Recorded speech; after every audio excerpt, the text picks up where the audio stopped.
In the next 60 seconds, I'm going to show you how to awaken all these dormant muscles in your body and to promote circulation in a very gentle way without shocking or straining it. So if you live a sedentary life, save this video, come back to it whenever you're ready to start moving. We're going to do everything from a seated position. Here we go. We're going to go from head to toe literally. We're going to start off with our neck to loosen it up. Let's gently turn from left to right.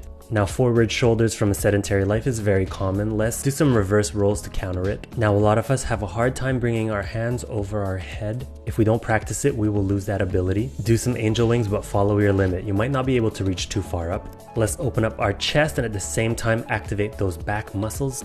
Let's not neglect our rotator cuffs. These are crucial for our shoulders. Don't go lower than parallel to the floor. Move on to our wrists and our hands. If we're always on the phone or the computer, we will definitely lose strength in that area. Now this one is great for our core, our spine, and lower back. Follow your range of motion, do what's comfortable to you. Now here's one for our weak knees. Remember not to extend completely. You don't want to lock out those knees. Now your calves are important too. Simply raise those heels off the floor. Now ankles, we're going to point our toes up, then straight. We're going to end with a nice little seated jog. Remember to brace your core and breathe.